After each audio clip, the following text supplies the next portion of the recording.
सभी कोई शांति का परिचय दिए, कोई भी बातचीत ना करे। आधा घंटा बिल्कुल ऐसे बैठिए कि आई नहीं यहाँ। बोलो सद्गुरुदेव की जय।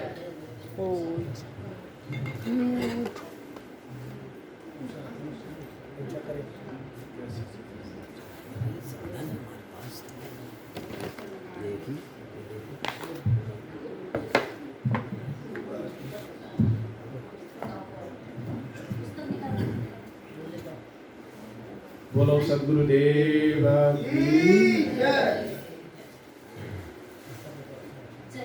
विश्व वंदनीय सद्गुरु कबीर साहब जी, पूज्यवान विराटशील हमारे उत्तम साहब जी, सभी पूजनीय संत समाज, साधनारत हमारे साधु बहने, सत्संग स्थल में उपस्थित भक्त सज्जनों एवं माता बहनों, मैं दुईटै भाषामा बोलिदिन्छु किनभने अघि न त्यहाँ बहिनीले बोल्दाखेरि अलिकति हिन्दीमा पनि बोल न भनेर भाइहरूको अनुरोध आयो।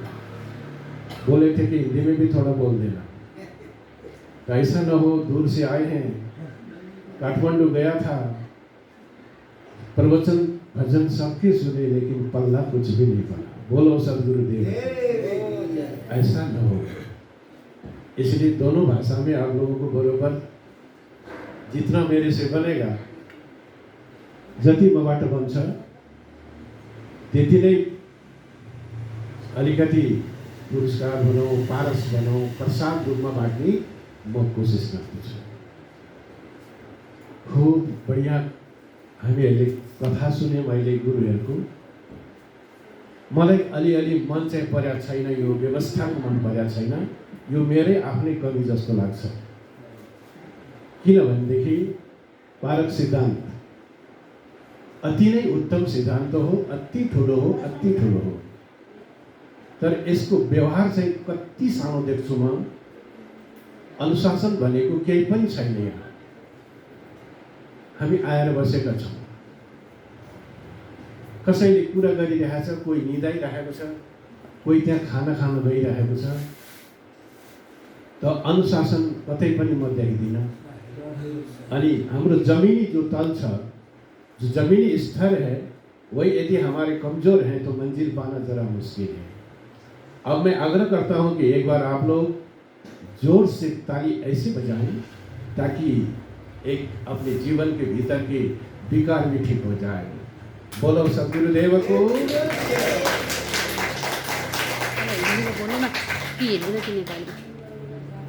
थोड़ा सा लंबी सांस लें। एकछिन हामी लामो सांस लिउँ त। रीढको हड्डी सीधा होस्। जब तक हाम्रो फिजिकली साइज शरीर स्तर राम्रो हुँदैन त्यसैसम्म हामी ज्ञान र ध्यानमा बस्न सक्दैनौँ। रीढको हड्डी सीधा होस्, लामो सांस। जति लामो सांस लिन सक्छौँ त्यो सांस हाम्रो नाइटोबाट आओस् र बिस्तारै हामी छोडौँ। आज सद्गुरु कबीरको यो गुरु पूर्णिमा मनाउनको लागि हामी टाढाबाट आएका छौँ। लामो सांस लेको हो, अब स्थिर बनो। लंबा सांस लिए ना आप लोग सबने, डीप ब्रीदिंग कहते हैं जिसको, जिसे हम लंबी सांस लेते हैं। जब हम रीढ़ की हड्डी को सीधा करके रखते हैं तो रोग हमें नहीं छेड़ेगा। जब तक हमारे शरीर में रोग नहीं, व्याधि नहीं, विपत्ति नहीं, तब हम जब ध्यान में बैठते हैं ना तो ध्यान बहुत बढ़िया लगता है। ध्यान के बिना कथा से पार नहीं होता, क्योंकि ये कथा है, भजन है, केवल जगाने के लिए, आपके अपने मंजिल पे पहुंचने के लिए। तो आपको चाहिए कि ध्यान, एक निशब्द की यात्रा, अज्ञात का छलांग। इसके लिए आपको कितना तैयारी होना पड़ेगा, हामीलाई कति तैयारी हुनुपर्छ ध्यानसम्म पुग्नको लागि। अहिले त हामी अलिअलि जागेको जस्तो मात्रै छौँ। यहाँ आयौँ, बस्यौँ, केही कुराकानी गऱ्यौँ, यो भण्डार घरमा जो भण्डार पकाएको छ त्यो खायौँ। मनलाई यति नै मानेको हुन्छौँ कि हामी आज गुरु पूर्णिमा मनाउन गएका थियौँ। भण्डारमा बनिएको थियो, मिठो मिठो थियो। कसैलाई मिठो पनि लागेको हुन्छ, कसैलाई नमिठो पनि लागेको हुन्छ। हामी भण्डारा खायौँ, साधुहरूको पूजा गऱ्यौँ। यो अलिकति मात्रै भएको छ, पुरा भएको छैन। पुरा हुनको लागि हाम्रो जीवनमा अलिकति सामर्थ्य ल्याउनु पर्यो, एनर्जी आउनु पर्यो, ऊर्जावान हुनु पर्यो। जहिलेसम्म हामी ऊर्जावान हुन सक्दैनौँ तहिलेसम्म हाम्रो जीवनमा उज्यालो चाहिँ आउँदैन। अँध्यारो बाटो हिँड्दा हिँड्दा, अंधकार के रास्ते चलते चलते अनाधिकार कोई ऐसा जीवन नहीं जिस जीवन में हमें दुख न भोगा हो, कष्ट न झेला हो।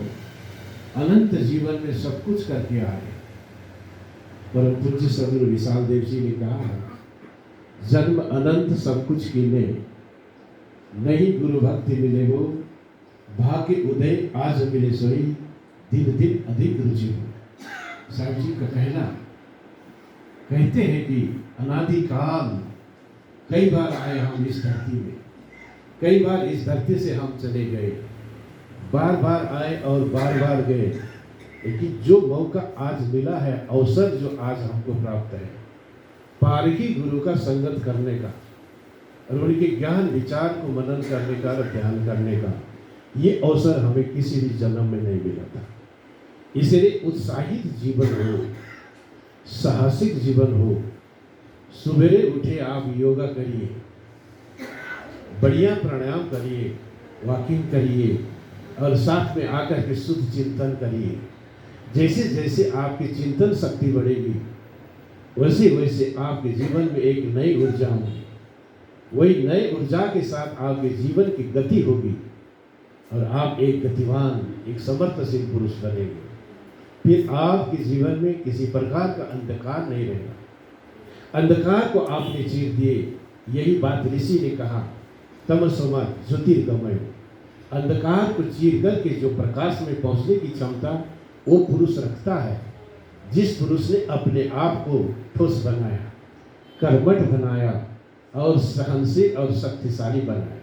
हामीहरूले यस्तो शक्ति बनाउनु पर्यो, जहिलेसम्म हामी आफ्नो जीवनलाई ऊर्जावान बनाउँदैनौँ, सामर्थ्यवान बनाउँदैनौँ, एकदम निर्मल बनाउँदैनौँ भने हामी ध्यान गर्न सक्दैनौँ। जन्म अनन्त बार लिएर आइसक्यौँ, हामीले ध्यान राख्नु होला। कोही यस्तो खानी छैन जुन खानीमा हामी गएर जन्म नलिएको हो। रुनु विधि रहिसक्यौँ और आँसु कति निक्ल्यो कति निक्ल्यो।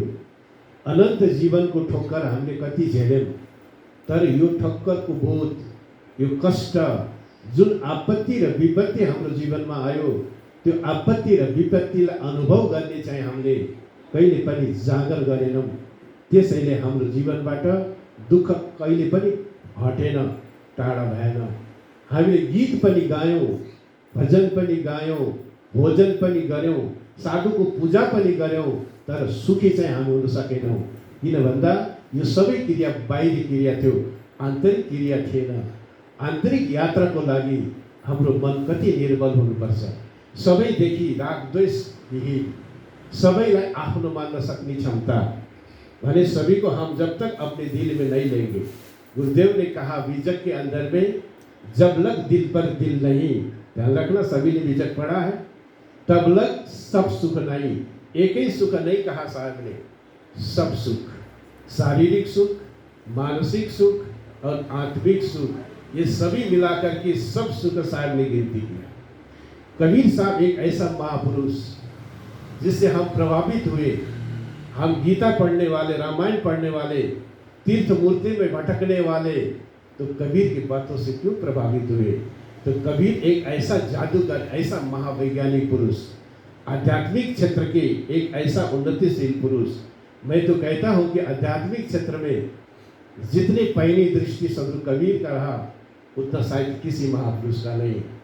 क्योंकि उन्होंने दोनों जाति को, दोनों कौम को, दोनों संप्रदाय को समझाने की कला, को हिंदू को तुर्क कहावई एक जिमी पर रहिए। हिंदू और मुसलमान की जो आतंकाई, जो झगड़ा, एक आपस में वेद, एक हाथ में हिंदू वेद लिया और एक हाथ में तलवार लिया, एक हाथ में मुसलमान ने कुरान लिया और एक हाथ में फिर क्या लिया, तलवार लिया। और हिंदू का सर काटने के लिए मुसलमान तैयार, और मुसलमान के सर काटने के लिए हिंदू तैयार। जितने धार्मिक संप्रदाय में उन्मादता, जितनी खून खच्चर, जितनी झगड़ा, जितनी हत्या और हिंसा, मैं तो कहता हूँ शायद राजनीतिक क्षेत्र में भी नहीं हुई होगी। इसलिए ऐसे समय में सदगुरु कबीर ने ऐसे स्तुति सूत्र दिए हैं कि मंदिर तोड़ो, मस्जिद तोड़ो तो कुछ नहीं बुझा का है, पर दिल मत किसी का तोड़ो, यह घर खास खुदा का है। यदि खुदा के घर को हमें पहचानना है तो हमें कबीर के नजदीक होना ही पड़ेगा।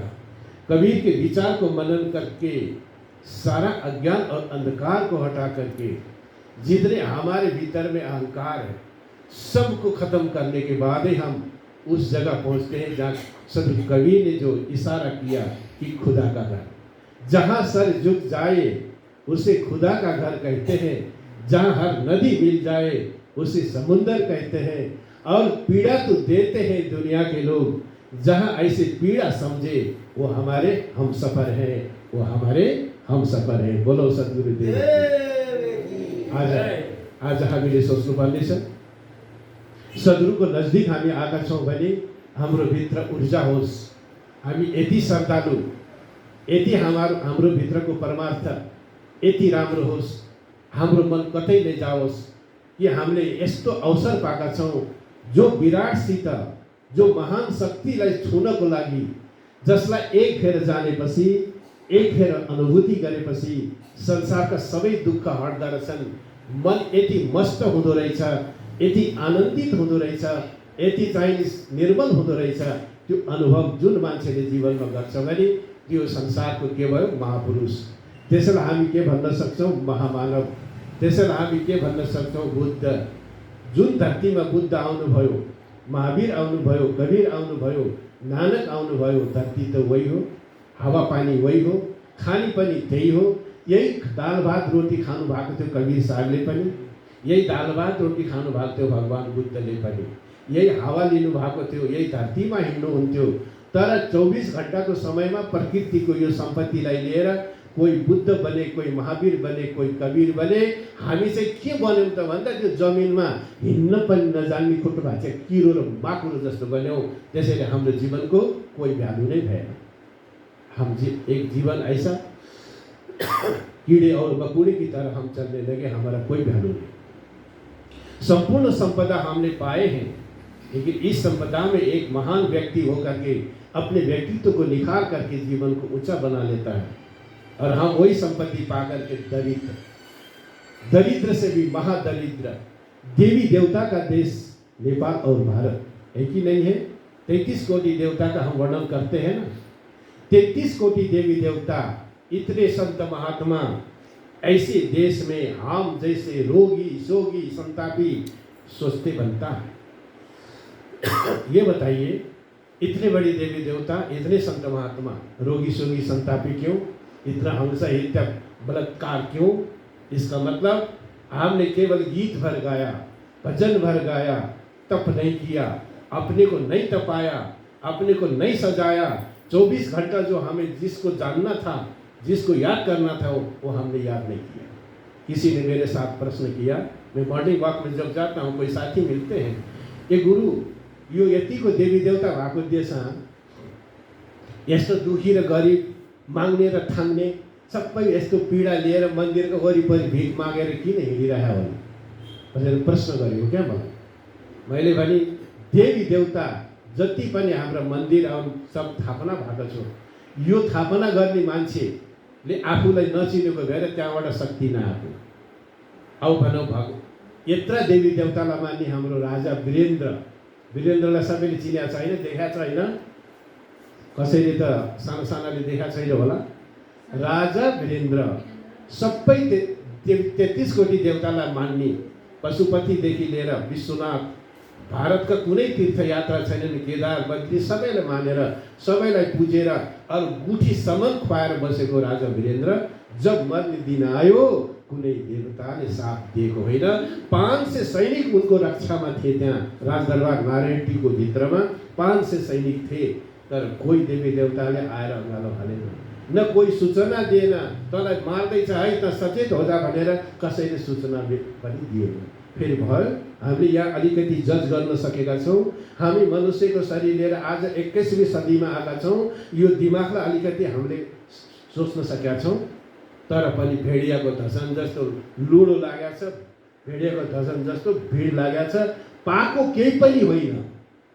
अब सारा दिन र जिन्दगी दिनै हामीले डुबाइदिएको छ। पशुपतिनाथ के मंदिर, सभी देवी देवता जितने भी हैं भारत और नेपाल में, लेकिन यहाँ राजा की मृत्यु हुई, आप लोगों की सब न्यूज तो पढ़े होंगे। सभी देवता को मानने वाले राजा वीरेंद्र एक बहुत जनप्रिय राजा थे, पूरे विश्व में भी उनको बहुत अच्छा मानते थे। जब वो भाषण देते थे तो कोई कॉपी नहीं लिखते थे, एकदम खुला बढ़िया। उनका जो इंग्लिश लैंग्वेज है भाषा, वो भी बहुत प्योर भाषा। इतने जनता का प्यारा, सभी देव देवता का मानने वाला, जब उनको मारने के लिए सब षड्यंत्र रचा गया, कोई देवी देवता ने रक्षा नहीं किया। बोलो सद्गुरुदेव। जब तक आपके अंदर में एक सजगता नहीं आएगी, सदगुरु कबीर साहब जी की जो ज्ञान की ज्योति नहीं जलेगी, तब तक आप ऐसे मानंदी के अंदर आप फंसते रहेंगे। जीवन कल्याण कभी नहीं होगा। ये धरती उलट पुलट होती रहेगी और संसार में प्रलय आता रहेगा। यूक्रेन की जैसी हालत घटती रहेगी, सीरिया की जैसी हालत घटती रहेगी, आदमी मरते रहेंगे। और आज हम सब भी बारूद के ढेर में बैठे हैं। हम सबै बारूद र बमको माथिमा बसिरहेका छौँ। एक फेरा यो पृथ्वीलाई 7 फेरा खरानी बनाउने शक्ति आज विज्ञानले बनाएर राखेको छ। यदि हाम्रो भित्र सत्व गुण आउन सकेन भने त्यो बम फुटेर भोलि हामी 1 फेरा होइन 7 फेरा खरानी हुन सक्छौँ। यसैले आज जरुरत छ हामीलाई यस्ता महापुरुषहरूको ज्ञानको जरुरत छ। यदि हामी साधनाबाट महान हुन सक्यौँ भने कसैलाई मार्नु पर्दैन, बल्कि हामी आफ्नो कलेजा निकालेर दिन चाहन्छौँ, तर कसैको कलेजा हामी लिँदैनौँ। यो दया र यो प्रेमको विकास यदि हाम्रो भित्र भयो भनेदेखि हामीलाई कतै सुख खोज्नु पर्दैन। त्यसैले ज्ञानमा आउनुहोस् त सजग हुनुहोस्, सार्थक हुनुहोस्, ऊर्जावान हुनुहोस्, राम्रोसित ऊर्जावान भएर यो साधना सिक्नुहोस्, अभ्यास गर्नुहोस्। जहिलेसम्म हाम्रो साधना राम्रो हुँदैन, सार्थक हुँदैन भने कहिलेकाहीँ हामीलाई के लाग्छ बोल भन्दा यो महात्माबाट हामी गइरहेका त हो नि, खोइ शान्ति नै मिलेन, केही पनि तातो भुत्लो लागेकै छैन। केही पनि पूजा कति फेर गऱ्यौँ, भेटी चढायौँ, भण्डारा गऱ्यौँ, हामी त सधैँ दुखीका दुखी नै छौँ।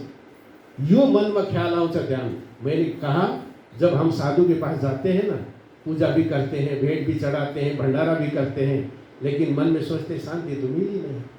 कर तो रहे हैं, साधु के पास दौड़ते दौड़ते बहुत दिन बीता, शांति तो नहीं आई। ध्यान रखना, ये बाहरी क्रिया है, आपको आंतरिक जगत में ही प्रवेश करना पड़ेगा। आपने दान किए, पुण्य करे, ये आपके शारीरिक क्षेत्र का हिसाब किताब है, आपको मिलेगा। दान किए हैं, आप खा लोगे, बढ़िया पी लोगे, आपने परोपकार किया, ये सब आपको मिलेगा। लेकिन जो साधना है, जो अपने भीतर के जीवन की गहराई, जिसको अनुभूति करने के बाद अनंत जन्म का दुख आपका मिट जाने का है, वो साधन आपको करनी है। उसके लिए आप 1 घंटा समय निकालिएगा। 24 घंटे में आप यदि 1 घंटा समय निकाल लेते हैं तो जीवन के अंत में 1 घंटे की जीत होगी और 23 घंटे का हार होगा। बोलो सद्गुरुदेव की। इसलिए आज ये शुभ अवसर जो हम लोगों को मिला है, इसका पूरा का पूरा सदुपयोग हो, पूरा का पूरा इसका जो है कि अभ्यास हो। आज मैं दुनिया में देखता हूँ और उदाहरण देता रहता हूँ, ओम शांति के एक ऐसा स्थल है, आप लोगों ने सुना, आप उधर से आए हैं, आप गए भी हैं। मैं बीच बीच में ये चर्चा लाता रहता हूँ कि इतनी अनुशासित जहाँ लाखों लड़की इकट्ठे हैं, सारी कुमारियाँ इकट्ठी बैठी और पूरी कितनी साफ सुथरा, कितना अच्छा सेवा, कितने भंडारा लग रहे हैं, हजारों हजारों लाखों के भंडारा रोज बन रहे हैं। हमारे तो अभी 10, 25, 50 व्यक्ति के भंडारा बनाने में बड़ी परेशानी होती, लेकिन उनमें इतनी बड़ी क्षमता कहाँ से आई? तो एकता और संगठन और उनके भीतर में अनुशासन। मोबाइल नहीं बजेगा। हमारे यहाँ जो भी बैठे हैं मोबाइल में घंटे का दौड़ दौड़ के यहाँ से भागेंगे, क्योंकि परेशान है मोबाइल से। इसको जब तक आप साइलेंट में नहीं रखेंगे, और ये भी ध्यान रखना, ज़्यादा मोबाइल यूज करने वाला व्यक्ति एक दिन माइंड से आउट भी हो जाएगा। आज इंटरनेट ने सुविधा के साथ साथ पागलपन भी दिया है।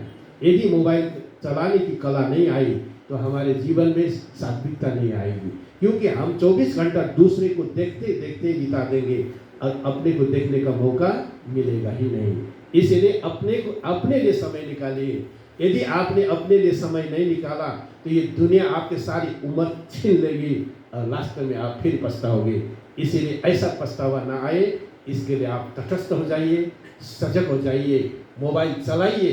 काम की चीज़ है, क्योंकि आज विज्ञान ने जो सुविधा दिया है, लेकिन उस काम की चीज़ को कितना देर चलाना उतना ही चलाइए। आज मैंने 2-2, 4-4 बच्चे पागल देखा।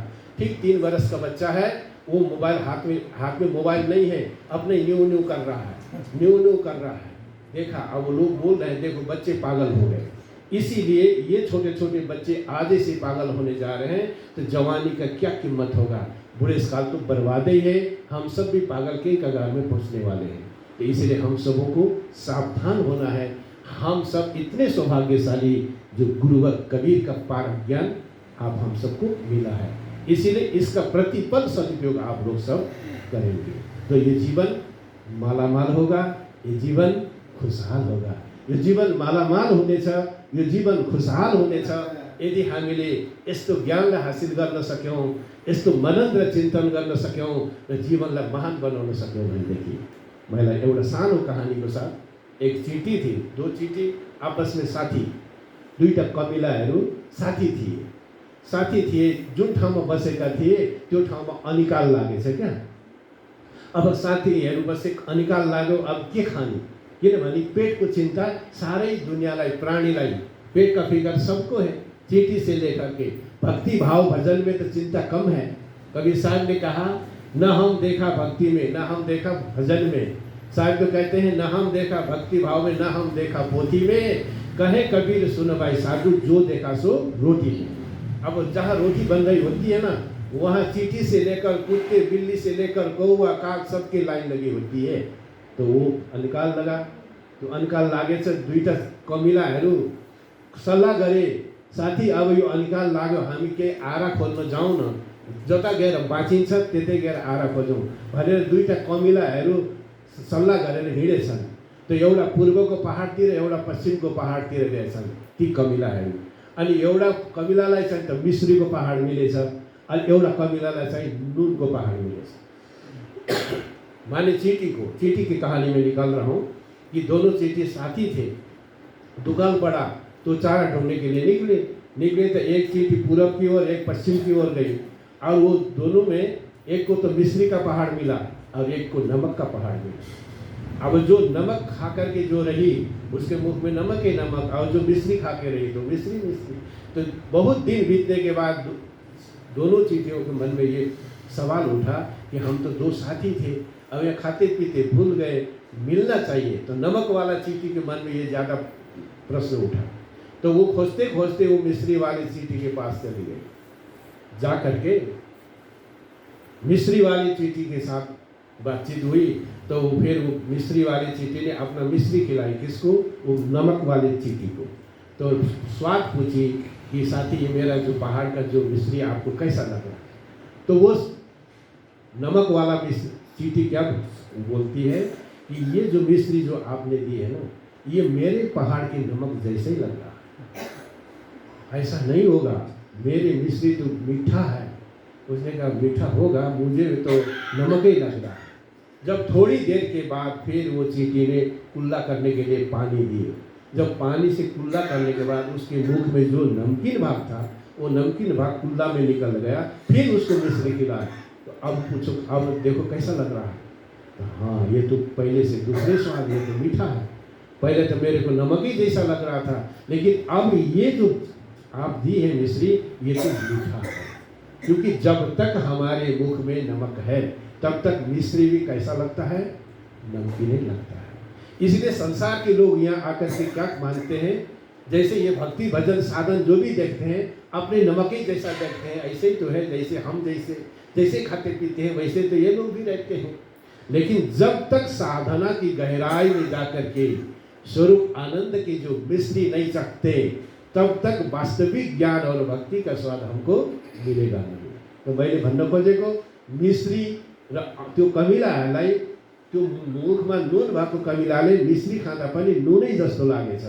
त्यो नुनै जस्तो लाग्दाखेरि त्यो मिश्री खाने त्यो कमिलाले चाहिँ के भन्यो भने यो मिश्री नुनिलो होइन, यो त गुलियो छ।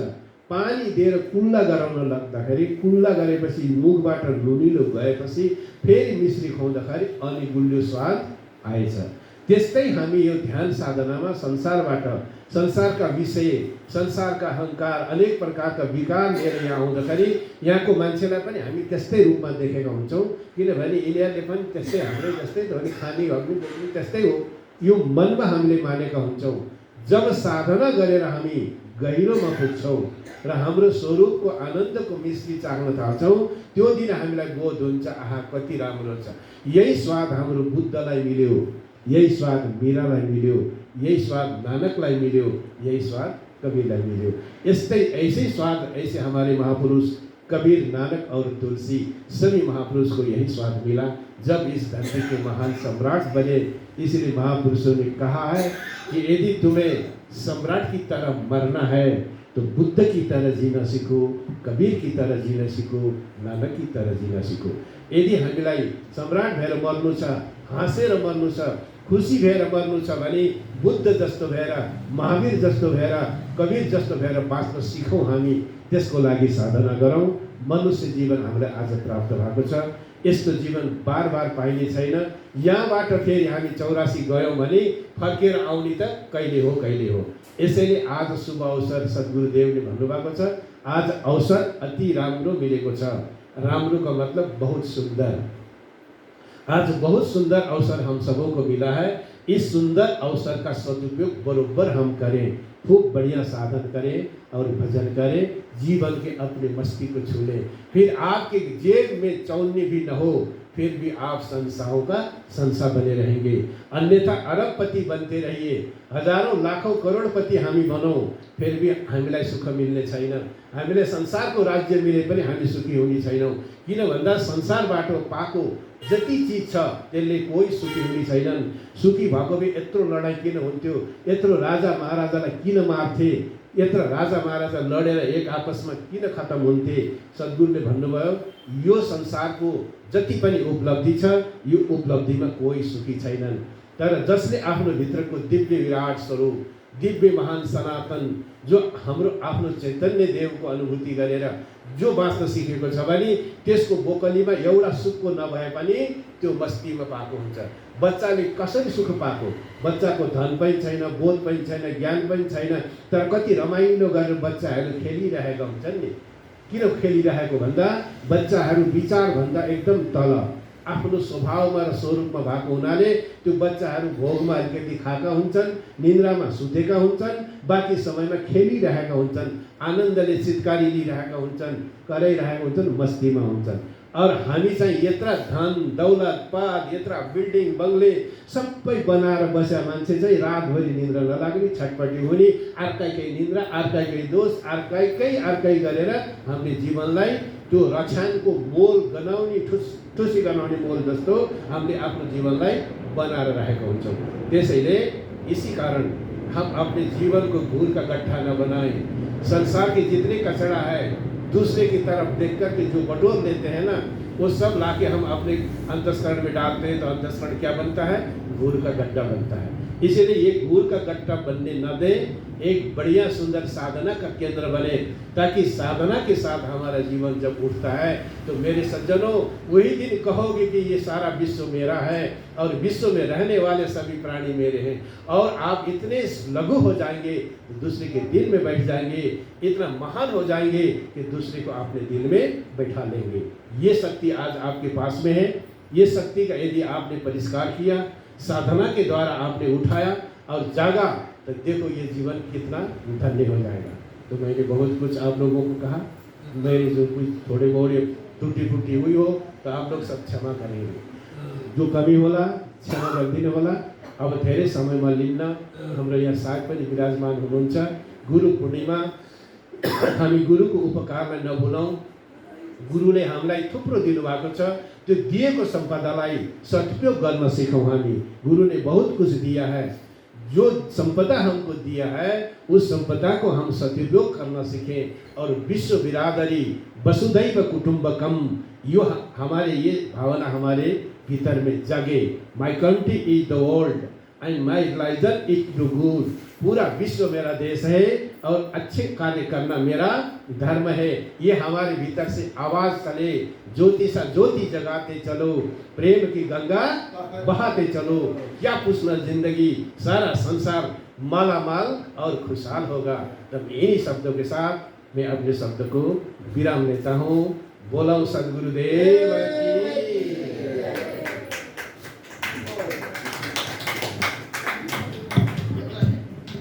बोलो सदगुरुदेव।